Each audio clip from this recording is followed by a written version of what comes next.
இன்னைக்கு Indian market ரத்தத்தில் மிதக்கிற மாதிரி ஃபுல் அண்ட் ஃபுல் பார்த்தீங்க அப்படின்னா எல்லா இண்டெக்ஸும் டவுன் தான். ஸோ இந்த எல்லா இண்டெக்ஸுக்கும் டவுன் அப்படின்றதுக்கு காரணம் வந்து பார்த்தீங்க அப்படின்னா இவர் தான். அதாவது இவர் பேர் வந்து அலி காமேனி. இவர் வந்து பார்த்தீங்க அப்படின்னா ஐரானோட சுப்ரீம் லீடர். சரிங்களா? ஸோ இவர் தான் காரணம் அப்படின்னு உலக செய்திகள் நம்மள்கிட்ட பரப்பிட்டு இருக்காங்க. ரீசன் அது கிடையாதுங்க. இந்த மனுஷன் தன் நாட்டில் உள்ள ஆயில் ரிசோர்ஸை பாதுகாக்கணும். நான் எதுக்கு யூஎஸ்ஐ தலை வணங்கி போகணும், என் நாட்டில் நியூக்ளியர் வெப்பன் இருக்கா இல்லையா அப்படின்றத நான் எதுக்கு அமெரிக்காட்ட சொல்லணும் அப்படின்ற கேள்விகளை எழுப்பினாருங்க. அதோட அவரோட பேச்சுவார்த்தைக்கு அமெரிக்காவோட பேச்சுவார்த்தைக்கு அமெரிக்கா காலில் விழுவ சொன்னதுக்கு மாட்டேன்னு சொல்லிட்டு வந்திருக்காரு. ஸோ மாட்டேன்னு சொல்லிட்டு வந்ததுக்கான விளைவு தான் இவரை கொண்டுட்டாங்க. நேற்று காலையில் இவரை கொண்டுட்டாங்க. சரிங்களா? ஸோ இதுதான் இன்னைக்கு மார்க்கெட் பிளட் கிளாத்தில் போனதுக்கான முக்கியமான ரீசன். இவர் எப்படா காரணம் அப்படின்னு சொல்லி கேட்டிங்க அப்படின்னா, இப்போ இவர் செத்ததுக்காக இந்த ஐரான் நாட்டு மக்கள் என்ன பண்ணுறாங்கன்னு சொல்லி கேட்டிங்க அப்படின்னா, எந்தெந்த நாடுலாம் அமெரிக்காவுக்கு சிங்குச்சாம் போட்டுக்கிட்டு தன்னோட கண்ட்ரியில் அமெரிக்காவோட படைத்தளங்கள் வச்சுருக்காங்களோ அவங்கள எல்லா பேசஸையும் பார்த்தீங்க அப்படின்னா இந்த நாட்டு போர் வீரர்கள் இப்போதைக்கு துவம்சம் பண்ணிகிட்ருக்காங்க.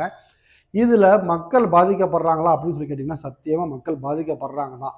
ஆனாலும் இந்த நேரத்துலையாவது உலக மக்கள் கொஞ்சம் விழிச்சுக்கணும். யார் யாரெல்லாம் அமெரிக்கா அப்படி இல்லைன்னா ஒரே ஒரு சர்வாதிகார நாடை நம்பி அவங்க காலில் இருக்கிறோம் அப்படின்னா நமக்கும் இதே பிரச்சனை விரைவில் வந்து சேர்றதுக்கான பாசிபிலிட்டிஸ் இங்கே நிறையவே இருக்குதுங்க.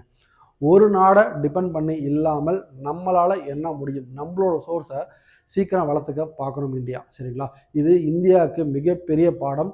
இன்னமும் இந்தியா அடுத்த நாட்டுகளை நம்பி இருந்துச்சு அப்படின்னா நமக்கும் இதே நிலைமை என்னைக்காவது ஒரு நாள் கண்டிப்பாக வரும். நம்ம ஏதாச்சும் ஒரு சுச்சுவேஷனில் இந்த இடத்த என்னால் விட்டு கொடுக்க முடியாதரா அப்படின்னு சொல்கிற அன்னைக்கு நமக்கும் இதே அடி விழுவுறதுக்கான பாசிபிள் கண்டிப்பாக இருக்குங்க.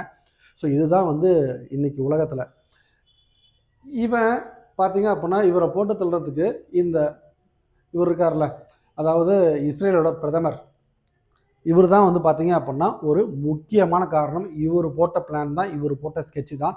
இதோட அமெரிக்கா கூட்டு கலவனையாக உள்ளே பூந்து தன்னோட காரியத்தை சாதிச்சுக்கிட்டாங்க. இது இதோட முடிய போகிறது கிடையாது. இன்னும் மார்க்கெட்டில் நம்ம பல அழிவுகளை பார்க்குற மாதிரி தான் இருக்கும். சந்தையை பற்றி மட்டும் பேசாமல் கொஞ்சம் மனசாட்சியோட பார்த்தீங்க அப்படின்னா இது உலக நாடு வருத்தப்படக்கூடிய ஒரு விஷயங்க. அமெரிக்கா பண்ணது சத்தியமாக தப்பு தான். அமெரிக்கா இந்த ஒரு மாற்றம் ஒரு கேவலமான வேலையை பார்த்துருக்கவே கூடாது. இது மிக மிக மிக கண்டிக்கத்தக்க ஒரு விஷயம். சரிங்களா?